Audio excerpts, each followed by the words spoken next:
So here we are, our last rough cut. So thanks very much to Dave McWethy and team for being here today. And so I have a few things. Most of you probably know Dave, but he's an associate professor. You should be full at this point, huh? An associate professor. Getting there. The Department of Earth Sciences. A BA from SLU. So from St. Lawrence, and that's the University of Wisconsin, and a PhD from here, and you were smart enough to get me back. On the website, he lists paleoecology, disturbance ecology, the Anthropocene, and human influence as his areas. But in a more detailed way, Dave's research focuses on the evaluation of a bunch of different data sources to evaluate past and present climate, human activities, and natural disturbances that shape the structure and function of ecosystems across biophysical and environmental gradients. He's developed this interest in the dynamics of natural and anthropogenic fire. I think this is so cool. I did not know you were in the Peace Corps. So when he served in the Peace Corps in Senegal, where they used fire for management of ecosystems and community well-being and benefits. Dissertation research here at MSU looked at the role of climate versus forest disturbance in shaping ecosystem dynamics and diversity in the Pacific Northwest. And he conducted lots of field work in public and private forests in the Cascade in Washington and Oregon. And here today, he will be presenting insights into climate and ecosystem change from ancient white bark pine on the Beartooth Plateau. So please join me in welcoming Dave.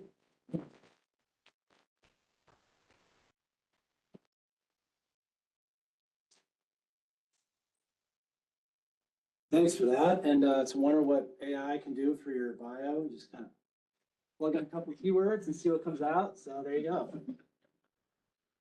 I'm really excited. Thanks for coming, everybody. I'm really excited to talk about this research we've been doing.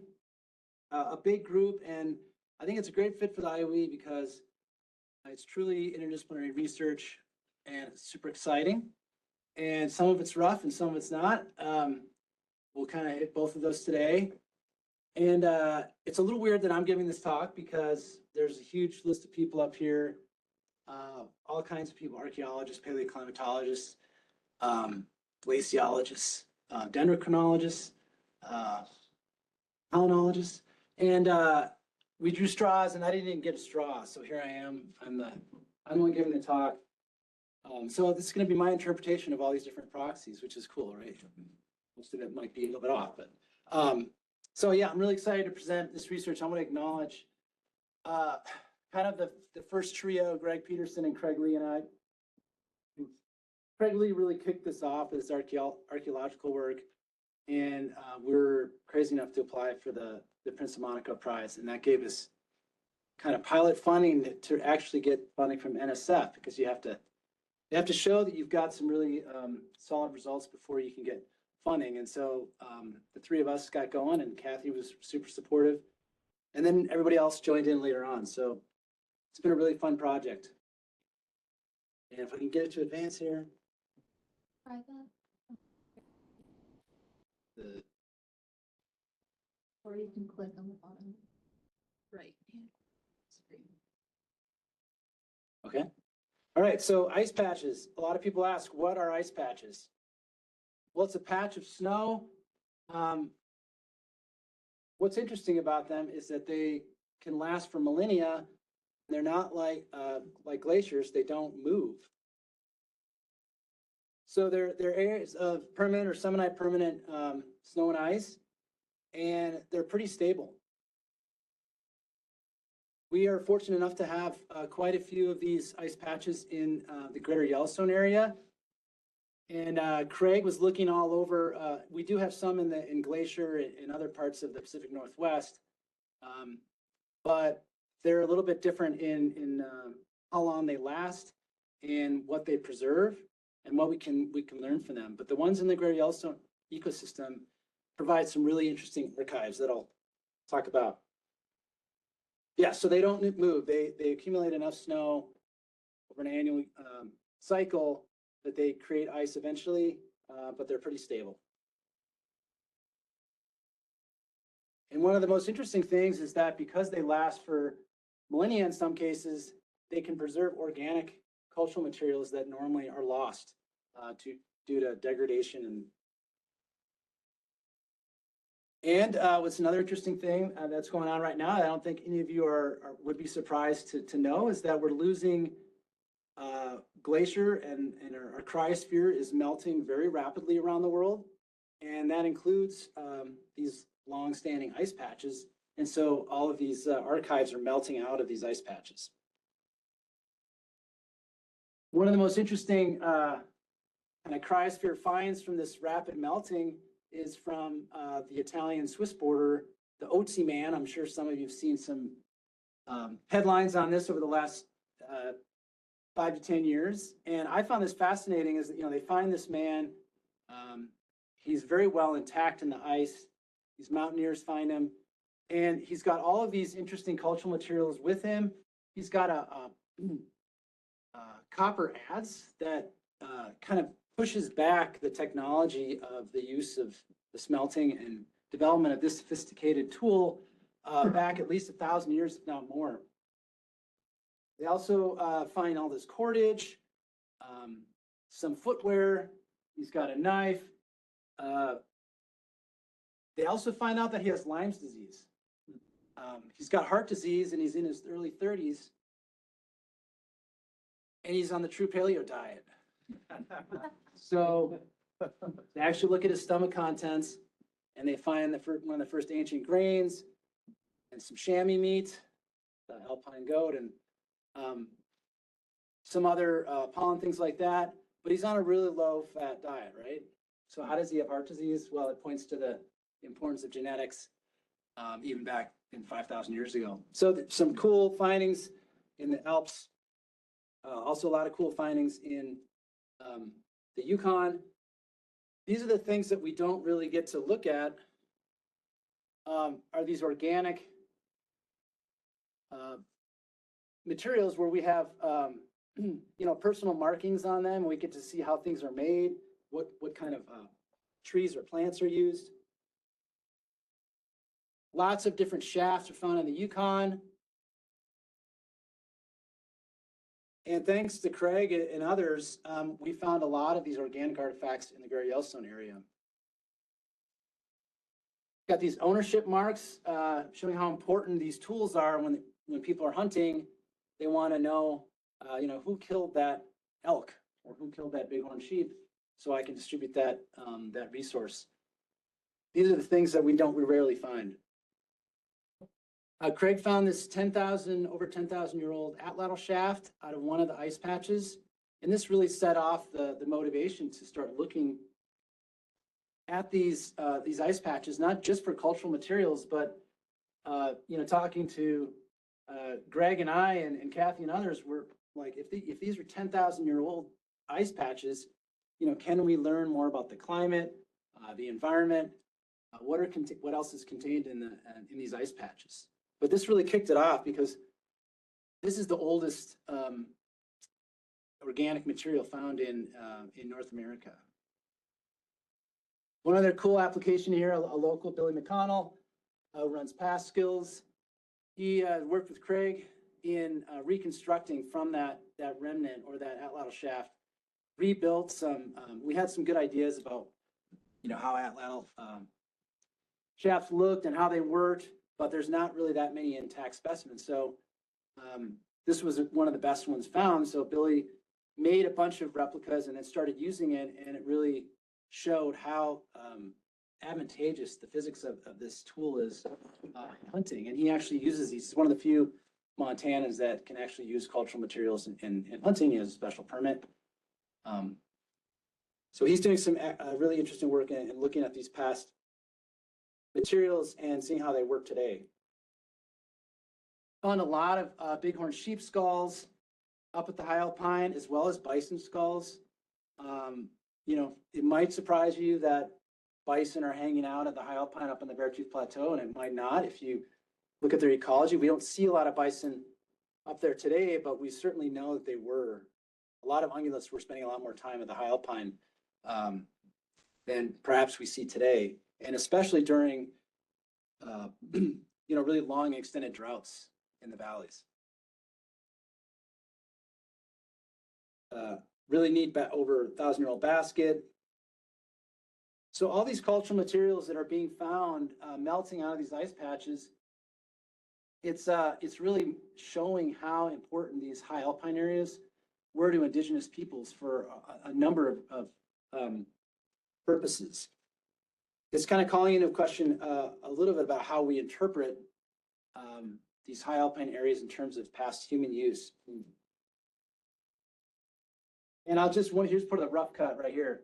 So we have this wilderness paradigm started by a lot of our early conservationists. The reason we have national parks and wilderness areas where we have them is the perception that these are really wild areas that are pristine and, in quotes, untouched by people. A lot of this research kind of poses the question, should we be considering these areas as pristine or uninhabited by people? I think the clear answer is no. The more and more these archaeologists look, Larry Todd and Bob Kelly from Wyoming, along with Craig Lee, the more graduate students, the more these teams look, the more artifacts they're finding, the more cultural materials. We're talking thousands and thousands. So if you're finding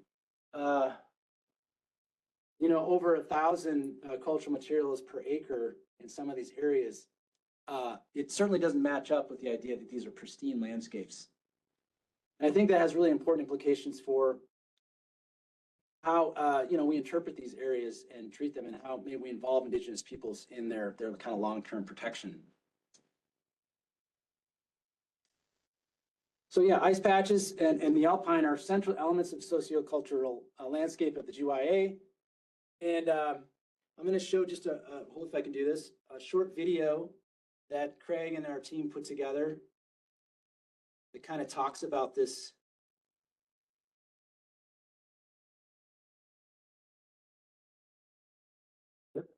We can't wait. We can't put it off.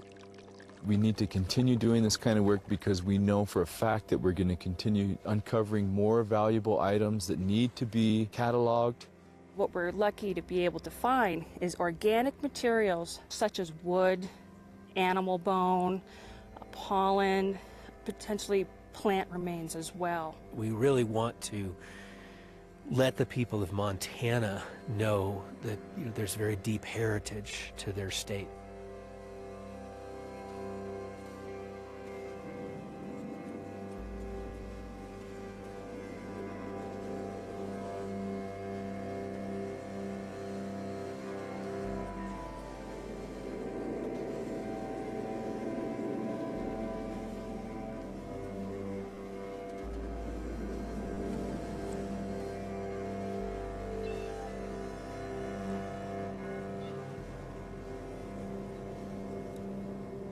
For many tribes, I think that seeing those mountains from off in the distance saw them as actually oases and actually not so much the wilderness areas, but actually the places where you would find people and resources and other things like that. Every time you find one of these artifacts in an ice patch, that is a record of humans on the landscape, in the landscape, people of the landscape.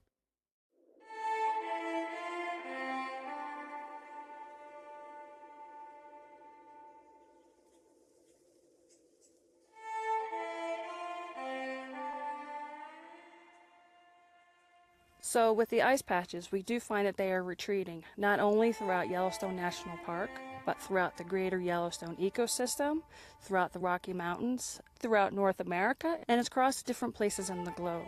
We're finding this material now because there's a changing climate. So there's this absolute urgency to go out and see if we can identify it to help our own current understanding of what happened in the past, but also to save it as a resource for people in the future who might also want to ask questions of it.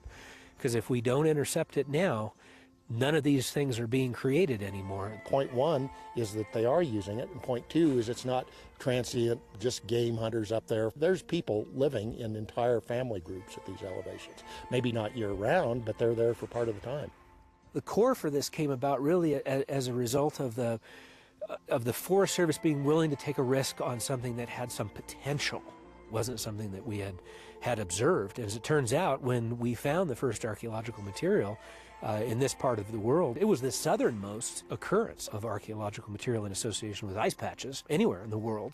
You look out across this landscape and it looks empty, and we sort of envision it as that because it's a designated wilderness. In the areas where we've surveyed intensively for the last 15 years, on the average, we find about 30 stone tools per hectare. So look out across that area and think of sort of every bit of space that you could fit a football field in, having about 30 prehistoric artifacts in it. You say, boy, people have really been up here. They've been really intensively using this place. That use intensity goes back 10,000 years at least.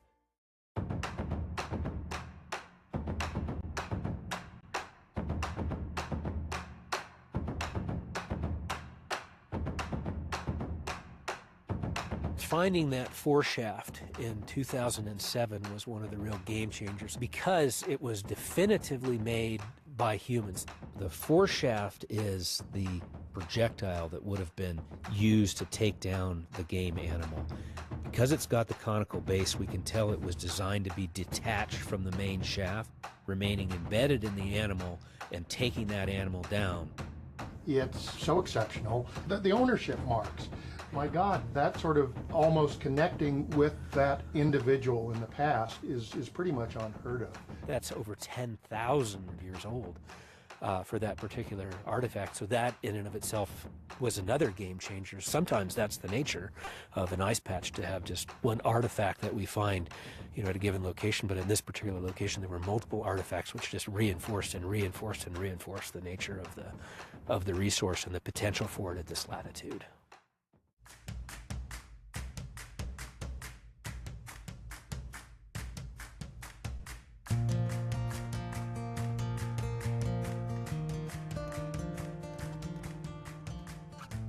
So what we're looking at here is, again, it's just a portion actually of what we've been able to identify in association with these ice patches. And the ice patches, the thing that is happening is that on the net, they are retreating in size. Organic materials don't fare so well in those sorts of contexts. So you can have all kinds of stabilization challenges associated with them.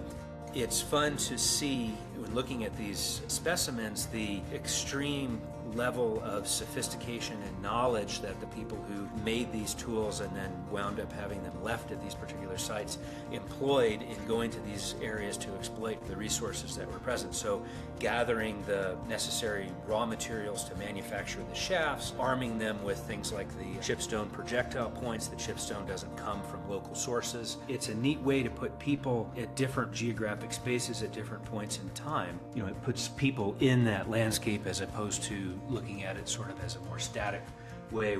How did these items move from place A to place B? People kept returning to these same places, so we know that they were important to earlier peoples. That can really provide a very full understanding of traditional peoples who used this landscape.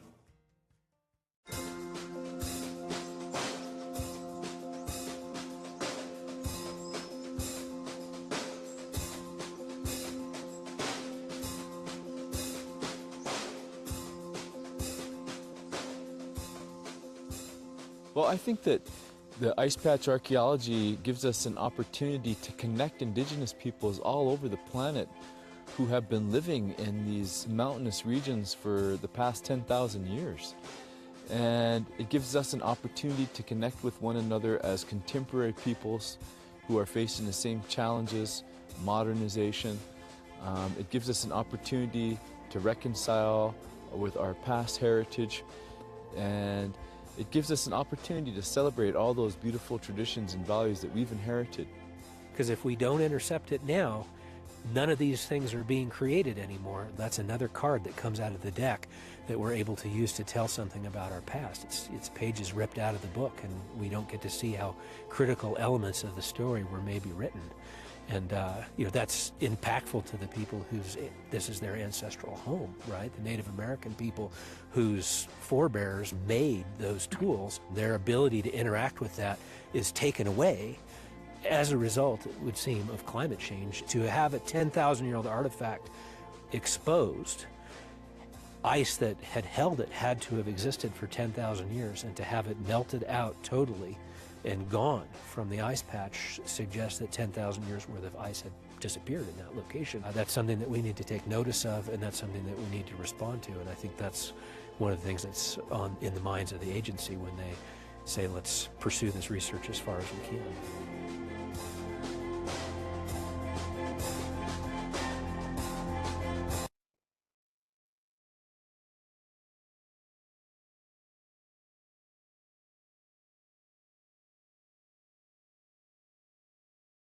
One of the interesting thing that's come out of all of this research is it spurred a lot of discussions with local tribes, the Crow, Shoshone, and others about potentially having more of a presence in our national parks.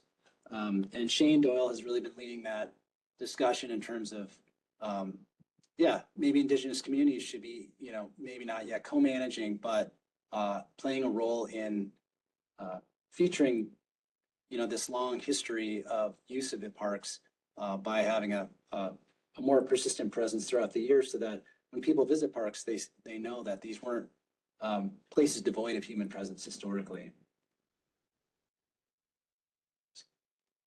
Okay, so I'm going to shift a little bit and start talking about some of the proxies that we see in the ice patches. I'm going to start off and just talk about how organic materials and organic layers, which is somewhat unique to these ice patches, are preserved in the ice. So we have, seasonal snowpack, seasonal snowfall, which can be how many months in the Beartooth? Almost 12 sometimes. So you get a lot of snow that accumulates, and then it accretes onto the previous ice layer. And then some years you get animals and wind blowing debris. You get people hunting, and their arrow shafts get left on the ice. And that's covered up by seasonal snowpack and preserved over time. And just a kind of a schematic of how these ice patches were used. This is from another researcher working in the Yukon. And so you can see that, animals are typically, using these ice patches quite frequently, especially during certain times.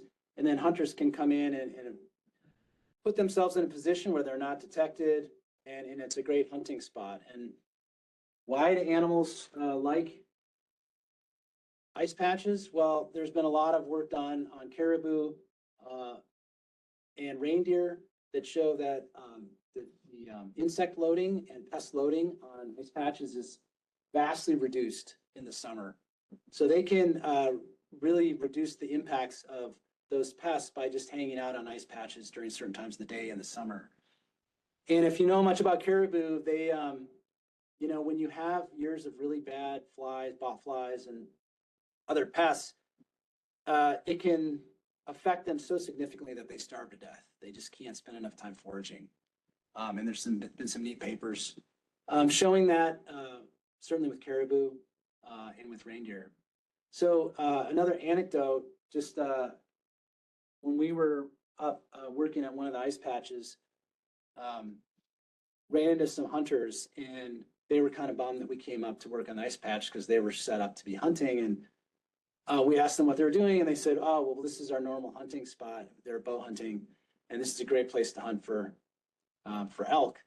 And while it's one data point, it was interesting that someone today has keyed into that, this kind of setup. So why are ice patches significant? They're ubiquitous across high latitudes and high elevations. They account for a significant amount of global ice. they capture a lot of elements of human use of the alpine that we don't really know about or that we haven't known about previously. There's all kinds of proxies that we haven't really investigated yet in terms of some of the organic materials. A lot of that is digested material from animals.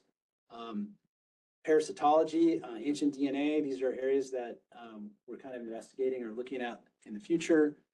And it's one of the least understood areas of the cryosphere that's rapidly leading us. So what can the ice tell us? It can tell us when people used the alpine, were there more times where people were more frequently using these high elevation areas. Tell us a lot about climate variability and possibly what motivated people to be using the alpine environments. So some of our central questions to our research: what is the long-term climate history of these areas? How did changes in climate and the environment influence human and animal use of the alpine? And what do the array of materials exposed reveal about human capacity for adaptation? So in order to answer those questions, we propose to retrieve ice cores from ice patches that have been around for multiple millennia, and to reconstruct these different proxies from stable isotopes, pollen, ancient trees, biomarkers, ancient DNA, and archaeological materials. So here are some images of some of the study sites. So these are perennial ice patches. We've, thanks to Craig, we were able to kind of at least get a narrowed down group of ice patches that we know have been around for at least a couple thousand years. Through some radiocarbon dating and material melting out. There's a lot of snow fields or snow patches that look like this that aren't very old. And so we can't spend a lot of resources on snow patch. It's only 200 years old. So we had to kind of really find those ones that have these multiple millennia records. Here's a kind of a sequence of photos from different years showing the variability and how much snow persists or snow, through the summer. You can see kind of the core part of the ice patch over here, which in all these photos remains, even though there's quite a bit of variability with the rest of the snow.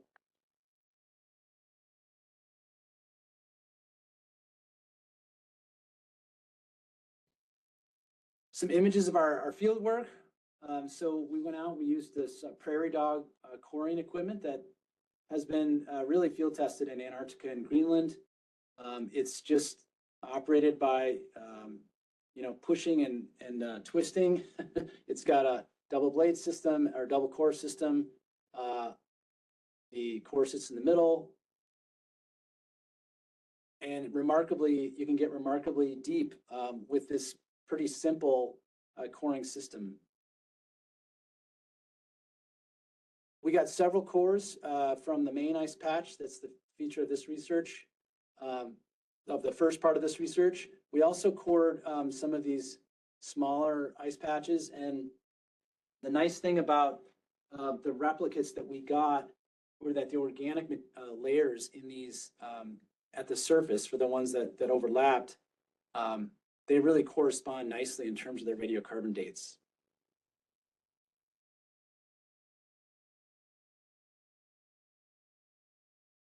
So one of the most interesting features of the ice cores that we took are these organic lags or organic lenses that are found within the ice.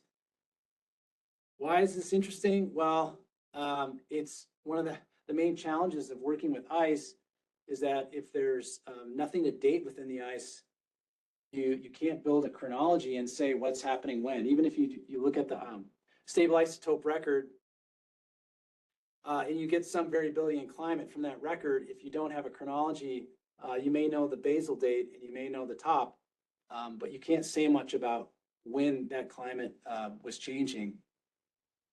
So we got about 30 of these organic lags within the longest ice core from our first ice patch.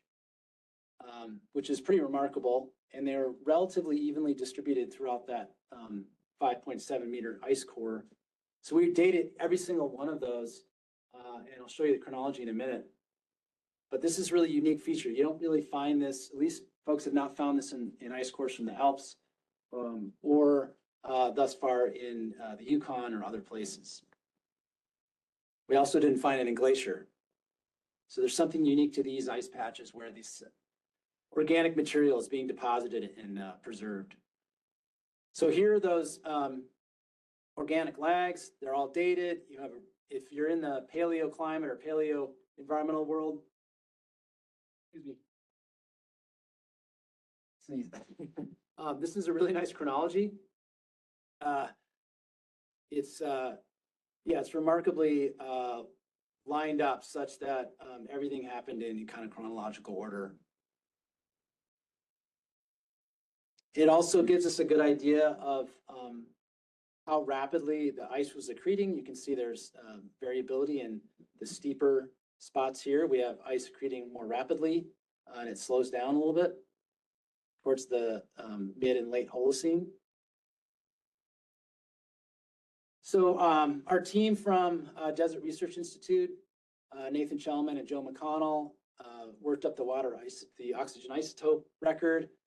And what's really neat about this is that if you look at the distribution of isotopic signatures or values for the ice, we can compare that to modern isotopic records from winter and summer, and we can kind of tell that, well, the ice record is really capturing a winter signal. So if you look at that work with isotopes, you know that sometimes it's really hard to figure out what is it representing. Is it representing summer precipitation, winter precipitation, snow, storm intensity? Well, this gives us some indication that it's certainly more of a winter signal. So here's ice accretion here from 10,000 years to present. And this can give us a nice indication of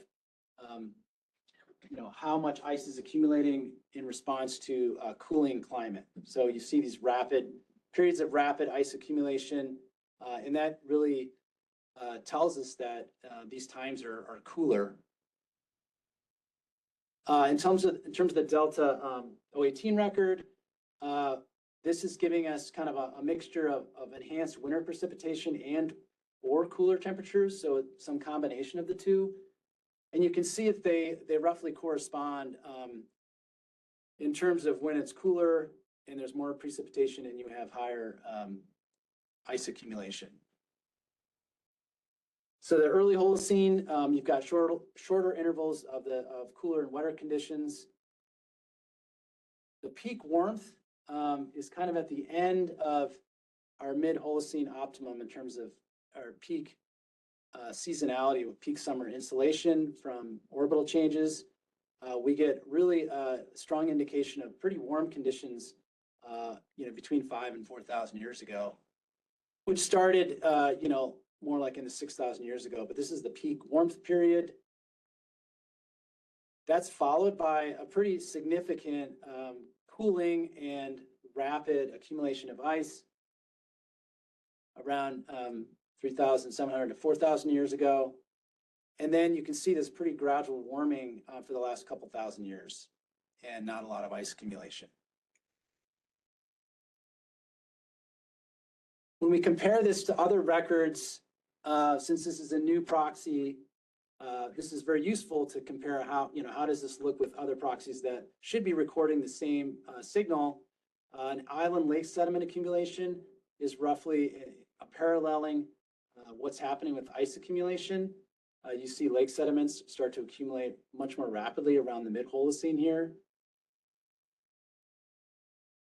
And in the Minnetonka Cave record, which is shows a lot of hiatuses, roughly also corresponds to these cool, wet conditions. So we don't really see any of the Delta 018 record in the cave system when it's cool and wet in the ice patch record.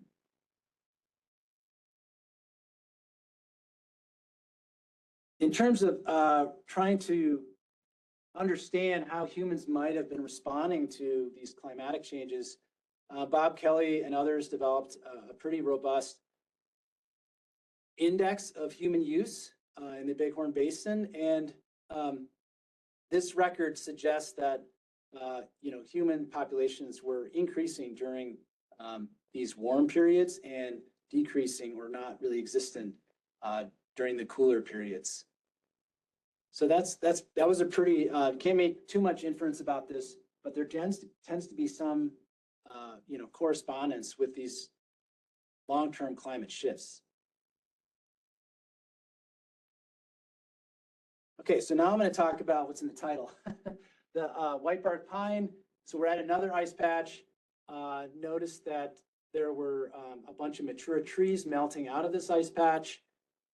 So the team went out, Greg and Danny Staley, who got a master's degree here on this project, Justin and Craig Lee collected a bunch of 30 samples from these mature whitebark trees.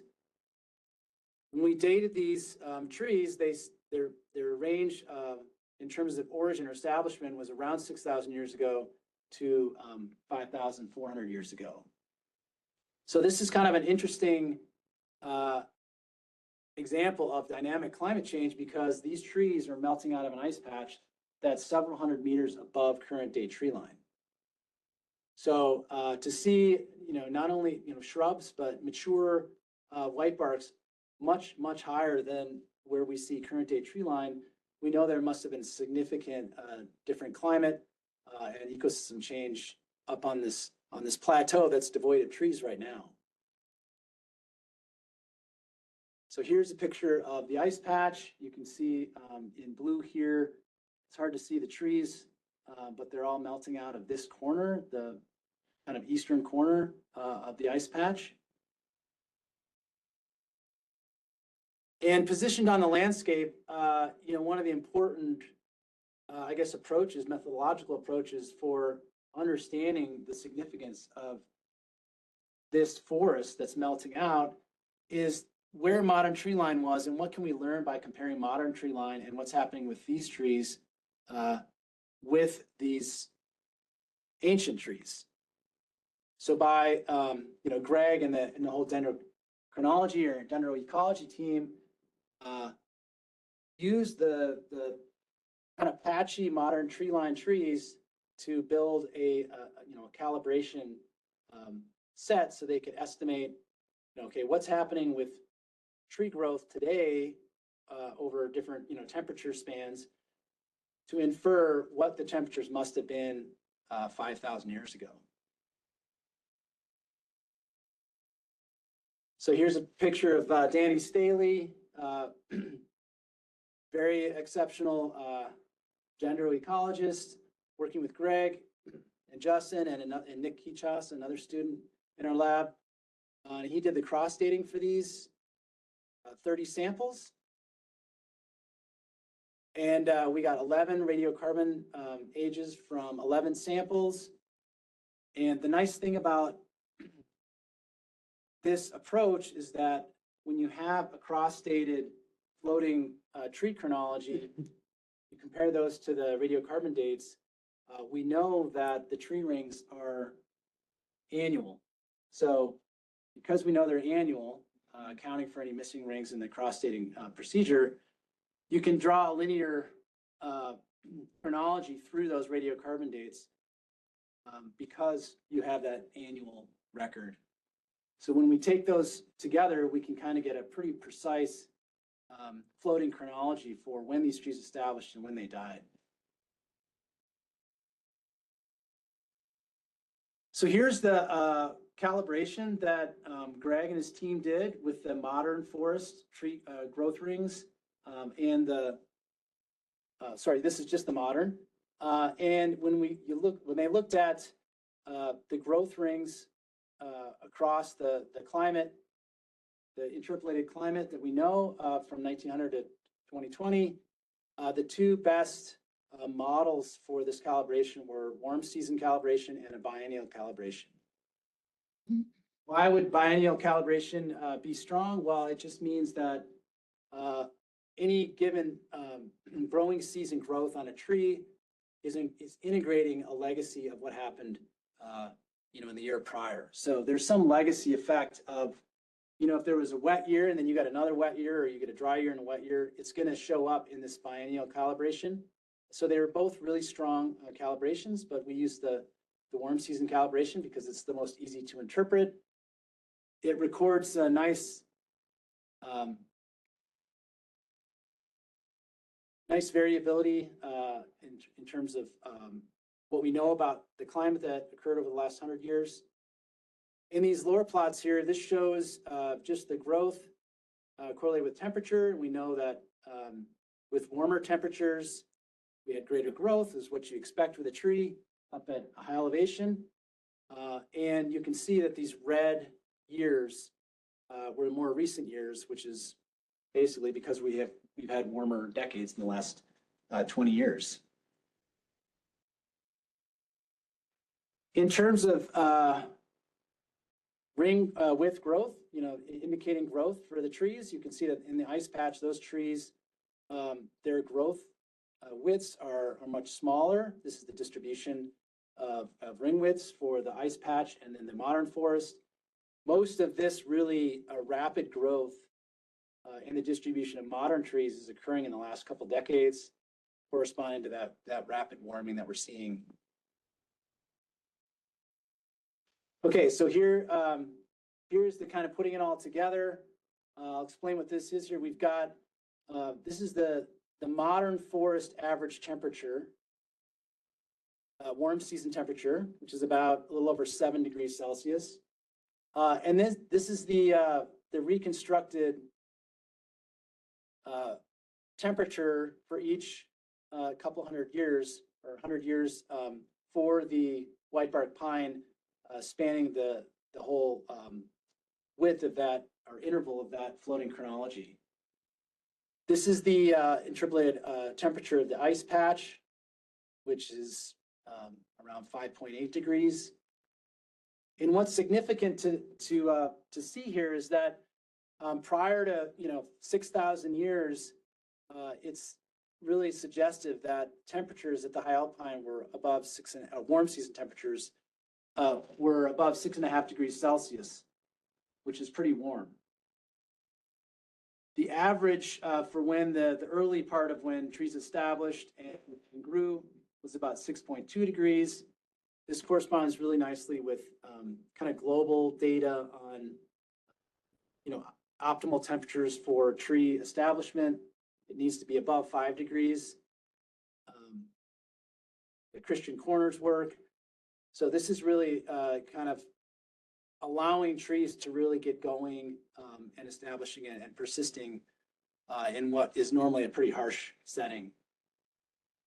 And then you start to reach this key threshold of 5.8 degrees Celsius for the warm season, which equates to about 0 degrees Celsius for the annual average temperature, which means it's really not conducive to tree growth. So this is where the trees start to die because it's going below this key threshold.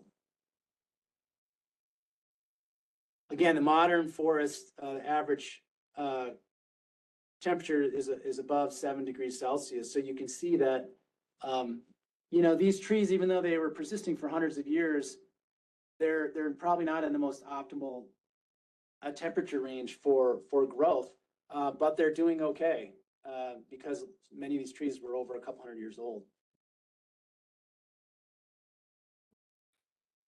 So if we look at just what the forest looked like from 6,000 years to present, along with our reconstructed temperature average anomaly, you can see that early on we have relatively coming out of the mid-Holocene warm period here.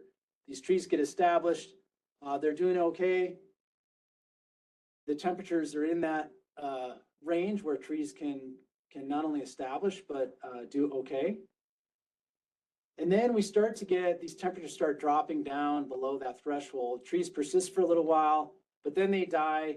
And what's another interesting part of the research that went into this paper, this is that we worked with a team from Europe that had found that through their modeling exercise that right around 5,000 years ago, there was some pretty significant cooling projected for the northern Rockies or the central United States, resulting from some repeated volcanic activity in probably Iceland or somewhere in the North Atlantic. And so we had about a century or so of really rapid cooling over 1 degree Celsius during the right after these trees died, and it really corresponds with when you had rapid ice accumulation. So not only did you have kind of the trees dying, but one of the main reasons we think they're there today is because preserved in the ice is because as soon as they died, this volcanic activity resulted in a cooling that really accelerated the growth of that ice patch to protect those trees. And then what we're seeing now in the last couple of decades, again, the temperatures certainly are equal to or exceeding when you had trees establishing. So again, we're 180 meters above tree line right now. The temperatures in the last 20 years suggest that trees could be growing where the ice patch is now, if they could get there. And there's some anecdotal evidence that trees are moving up slope on the Beartooth Plateau. In the next, not too many decades, we're going to be upwards of, over 8 degrees Celsius, the warm season average. So it really suggests we're going to see some potentially rapid upslope advancement if we don't have other factors, which I'll talk about in a second. So, from this ancient white bark forest that is melting out of the ice patch, we see that tree line was, far above what we see today. And, we kind of speculate that there could have been trees all over, whether they were patchy or in little topographic wet areas, but there could have been trees all over the Beartooth Plateau in the mid-Holocene, but we don't have the records to kind of test that hypothesis. But certainly temperatures were warm enough for trees to expand across the plateau. Tree line lowered, first due to declining this kind of millennial scale decline in summer insolation from, again, orbital changes. And then after these trees died, you get this really rapid accumulation of ice because of this volcanic activity. What's going to happen in the future? We kind of speculate there's going to be two different scenarios, or some mix of these. One, that we know we're going to get warming, which could allow for trees to expand upslope. But we could see actually shifts downslope or kind of a constraint limiting trees from moving upslope if it's too arid and moisture becomes a limiting factor, or you get a lot of fire activity. So one of these two things could really prevent afforestation of the plateau. And wind is another factor. So really disturbance could limit how much trees actually expand upslope, but certainly temperatures would allow it. So the last thing we'll just mention, we've got a lot of ideas for future research. We want to better understand, how these ice patches form and how they persist and why they persist in certain areas. We're also interested in, why the ice patches in the Beartooths are so unique. Why do they have these organic layers? What is unique about, having a 10,000-year ice patch where we don't really see that in many other places? We've proposed to look at ice patches in Alaska. We think from a stable isotope record, we could really pick up some significant changes in jet stream over thousands of years, and also to kind of disentangle why these other ice patches don't have these lags, or maybe they do. They haven't been investigated very much.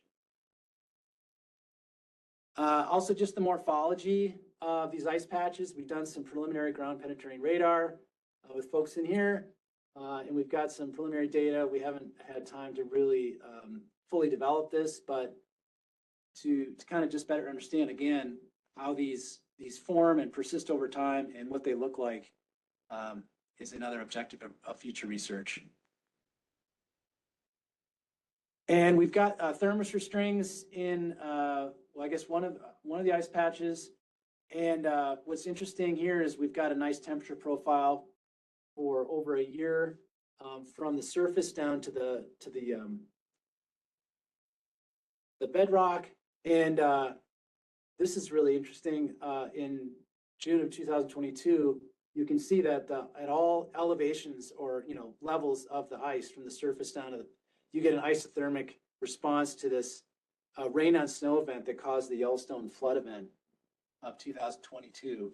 So we see kind of the temperature profile at different depths in the ice. They all rapidly merge after this rain on snow event that's picked up. So that's what I had. A few minutes left for questions, and I want to just acknowledge that a lot of the people doing the research are in the room, so you can help me field some of the questions. All right, thank you so much.